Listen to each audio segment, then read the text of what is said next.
आणि पालघर जिल्ह्यामध्ये 4 नगर परिषदच्या इलेक्शन आहेत। राज्यामध्ये युती असताना स्थानिक पातळीवर युती होऊ शकली नाही, काय भूमिका असणार? असं आहे की आमची राज्यात युती आहे आणि ती 5 वर्ष टर्म पूर्णपर्यंत राहणार आहे, त्याच्या पुढे राहणार आहे।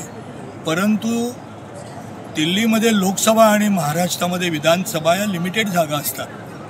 पक्षामध्ये काम करणारा कार्यकर्ता, मग महिला असेल किंवा पुरुष असेल, त्याची काही राजकीय स्वप्न असतात, राजकीय महत्त्वाकांक्षा असते। त्यामुळे प्रत्येकाला वाटतं की मी आमदार, खासदार, नाही खासदार, आमदार झालो तरी नगरसेवक, नगरपालिकेत, नगरपंचायतीत व्हावं। आणि राजकीय पक्षाचा कार्यकर्ता कणा असतो, त्याच्या इच्छा आकांक्षा, सगळ्यांच्याच काही इच्छा आकांक्षा पूर्ण करता येत नाही।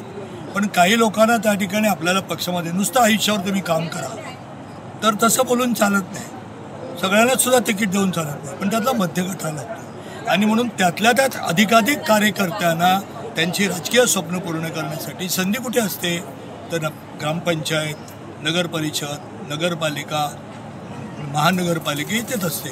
म्हणून जास्तीत जास्त ठिकाणी आम्ही तिन्ही पक्षांनी सत्तेवर असलेल्या महाराष्ट्रात आणि केंद्रात आम्ही युती करण्याचा प्रयत्न केला आहे। पण जिथे झाली नाही तिथे आम्ही एकमेकांवर टीका न करता आपण त्या ठिकाणी आपली ताकद दाखवून निवडून यावं आणि मग आम्ही निवडून येणार आहोत। शिवाय इथे एक फायदा आहे, जसं विधानसभेला निवडून आलेले आमदार मुख्यमंत्री करतात किंवा राज्य स्थापन करतात, राज्य सगळं त्यांच्या ताब्यात मिळतो बहुत तिथे, आणि मग तिथे ती गडबड होते, तिथे होणार नाही। इथे नगराध्यक्ष पदाची निवडणूक ही डायरेक्ट आहे, त्यामुळे तो लोक डायरेक्ट निवडून देणार आहेत। त्यामुळे नंतर त्यांच्या खाली जे 17, 19 काय 11 नगरसेवकाची, ज्या नगरपालिकेची जी संख्या असेल त्याप्रमाणे लोक तिथे काम करतात। त्यामुळे इथे फार मोठा नंतर कारभार करताना नगरपालिका, नगरपंचायत, नगरपालिका यांचा काही फार गोंधळ असं नाही। आणि भारतीय जनता पक्ष अनेक ठिकाणी पूर्णतः 100% यशस्वी होईल असं मला विश्वास आहे। आणि त्या दृष्टीने मी जनतेला आव्हान करतो की केंद्रात नरेंद्र मोदी, महाराष्ट्रामध्ये त्या आमचे फडणवीस साहेब अतिशय सगळ्या लोकांना बरोबर घेऊन विकासाची कामं करत आहेत। माणसाला माणूस म्हणून जगण्यासाठी जे आवश्यक असतं त्या गोष्टीचा त्या ठिकाणी उपलब्ध करून देणं, अन्न, पाणी, निवारा, रस्ते, आरोग्य, शाळा, शिक्षण, नोकऱ्या, दिवा, बत्ती, नागरी सुखसुविधाबरोबर गावातल्या सुखसुविधा देण्याचा आम्ही प्रयत्न करतो।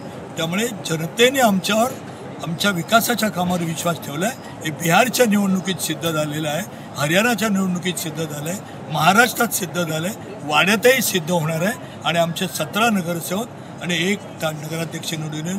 शिवाय मी असं ऐकलं की इथला नगराध्यक्षपदाचा उमेदवार तो आमच्या विरोधात उभा आहे, तो एक तेग्रस्त ती व्यक्ती इथे राहणारे नाहीत, केवळ कागदावर इथले आहेत।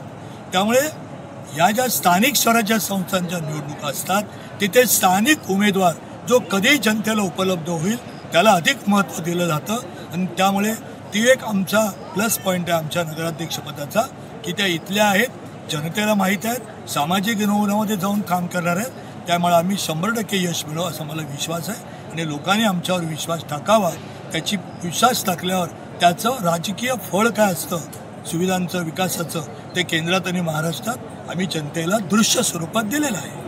साहेब, 2017ला जेव्हा निवडणुका झाली होती तेव्हा भाजपला नगराध्यक्षाचं म्हणजे जे पहिल्यांदाच उमेदवारी म्हणजे संधी आली होती तर ते पराभवास सामोरे जावं लागले। यंदा सर्वच पक्षांनी नगराध्यक्षासाठी उमेदवारी अर्ज दाखल केला आहे, कसं पाहताय तुम्ही या निवडणुकीत? बघा, लोकशाहीमध्ये कोणालाही उभं राहण्याचा अधिकार आहे, पण जनता जनार्दन हे परिपक्व आहे। या देशातली जनता परिपक्व आहे, या अनेक निवडणुकामध्ये सिद्ध झालेल्या आहे।